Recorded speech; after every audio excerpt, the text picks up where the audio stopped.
Hey, hi everyone. Amy Roloff and Amy Roloff's little kitchen in her new house.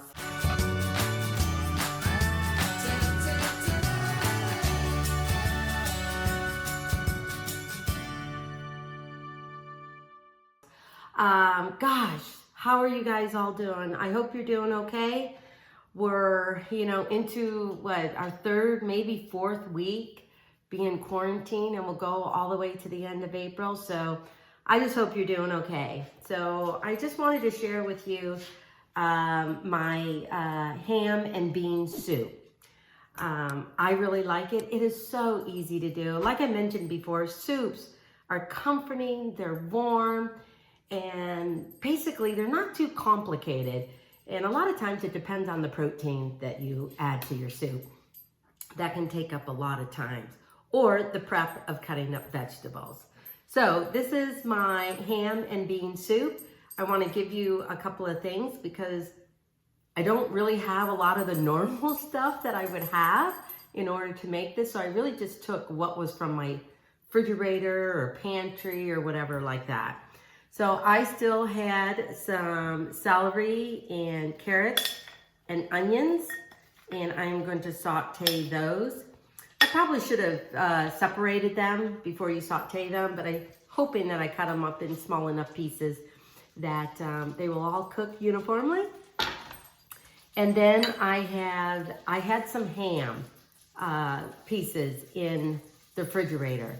Normally, I love the ham and bean soup, either using a bone-in ham, where you use the ham, but you got a lot of that good meat still stuck to the bone. That is so good and flavorful for this soup. Or I often go to my meat market and get Ham Hocks, which are also good.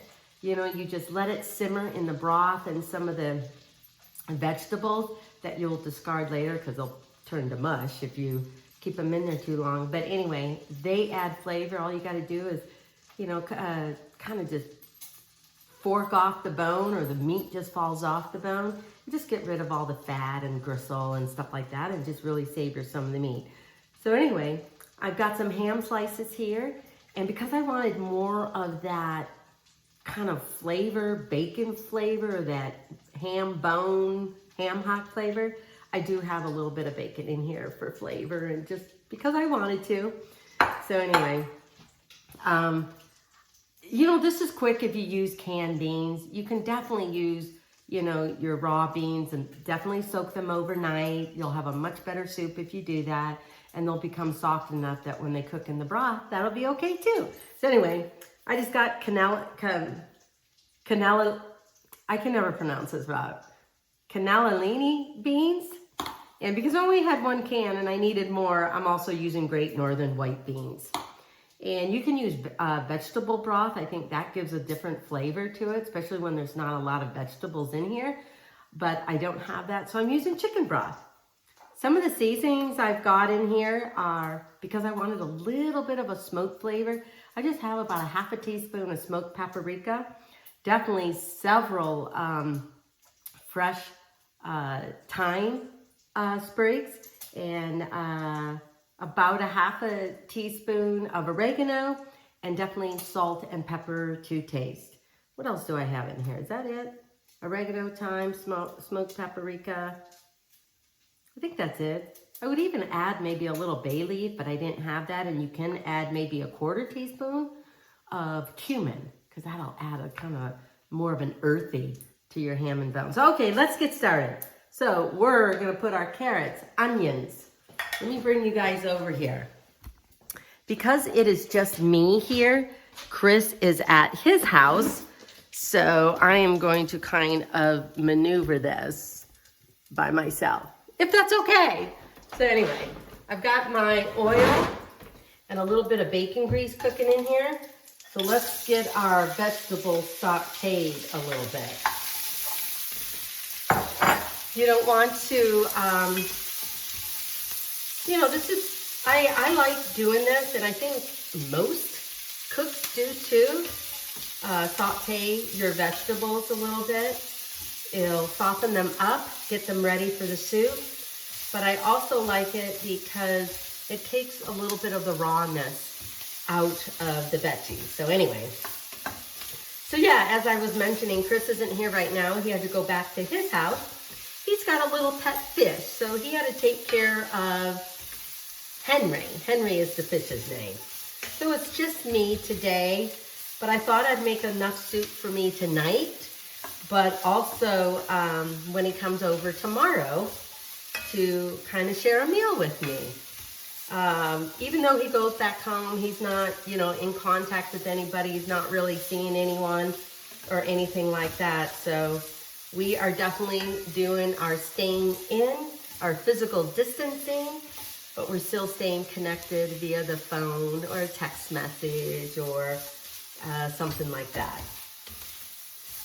So let's see, do we need anything more here?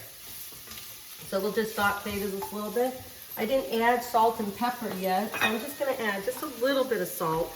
Because, ham, I think is salty and so is bacon, be very careful on the amount of salt you use. But I just want a little bit, just to give these vegetables just a little bit of flavor.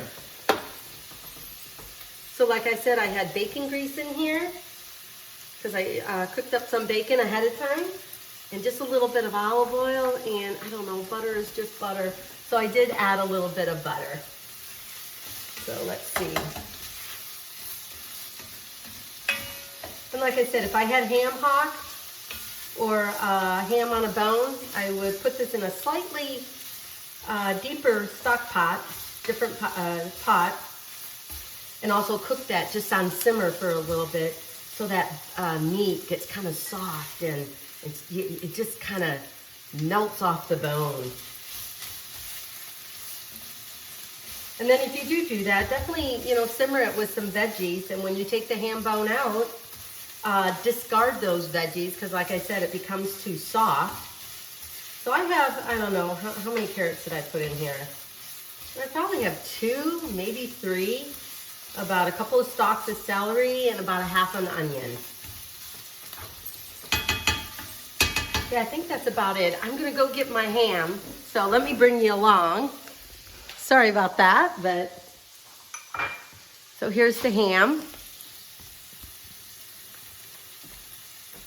The ham and the bacon is already pre-cooked, but again, I just want to get this ham into the flavor of the sauteed vegetables and everything.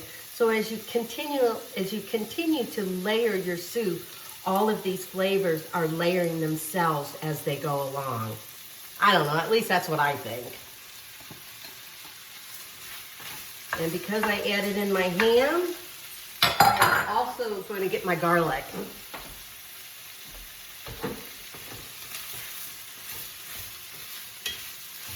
I don't have long enough arms to reach my island counter and reach the other items. I don't have them all by the stove and climbing up and down the stool. So anyway, I'm just smelling all of this. I wish I had a little bit more ham, but I used they were thin. It was thin slices, but I probably used 6 or 8. And these were just sliced, from a ham. It wasn't like lunch meat or anything. Okay, let's add our little garlic in here. Get those flavors meld in with each other. Oh. I always think of ham bean soup during April because I often made a honey baked ham, or I got a ham and prepped it myself.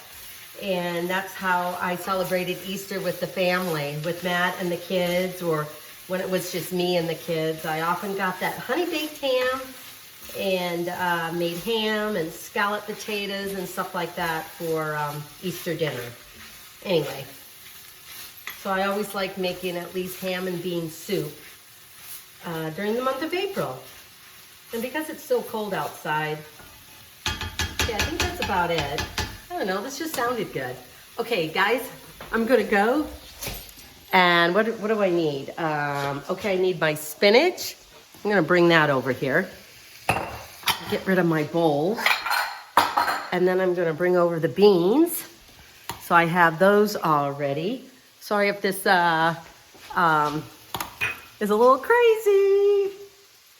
Oh yeah, my stock. It would be helpful if I brought over the actual chicken broth. Like I said, chicken broth or vegetable broth, I think both work very well. Okay, let's get you guys back up here, see what I'm doing. Let me tilt this just a tad. There we go. Okay. Okay, so the veggies have been sauteing for a little bit. I've got the ham and the bacon. I've got, in fact, tell you the truth, I think I'm looking at the camera on the wrong angle. So let's add in these beans. I do have another can of beans in my pantry in case I need them. Oh, yes. This is gonna be so good. The one thing I've learned from Chris by making him soup is he likes meat. He loves protein in his soup.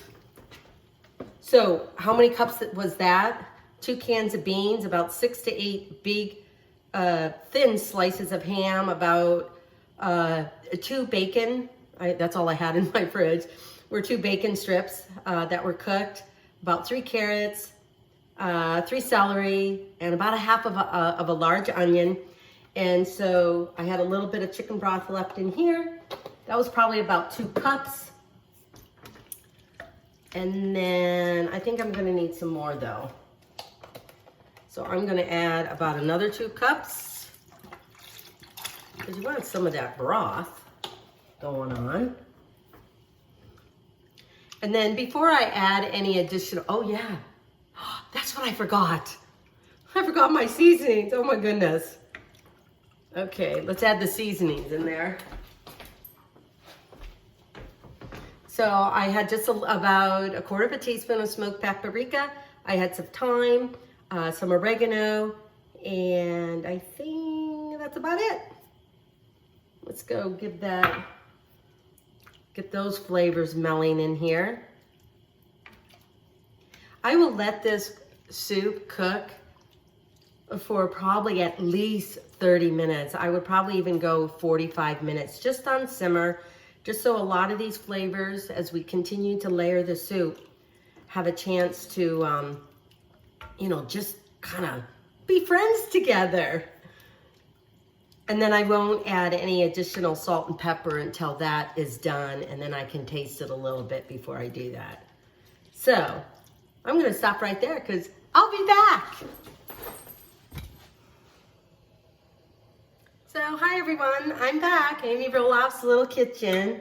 The soup has been cooking, simmering I should say, for about 30 minutes. So now I'm gonna put in some spinach leaves. I think that'll be a good, nice little green to it. I just took really a handful of spinach. Just kind of mix it in there, let it wilt. Oh yeah, I'm gonna add all of it. I think that'll be good. Let's just go ahead and add all of it. Sometimes I make a little bit more than I need. I had already tasted the soup and I think it's got enough salt in it, so I think the seasonings and everything are looking good. Wow, look at this. Okay, let me dish it up because I am hungry. Get some of that broth in there.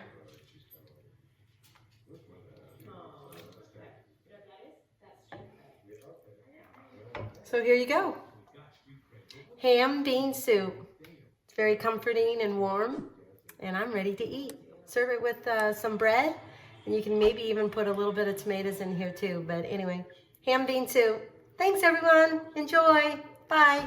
Oh yeah, go to Amy Roloff's Little Kitchen and you'll find the recipe for this. So thanks guys.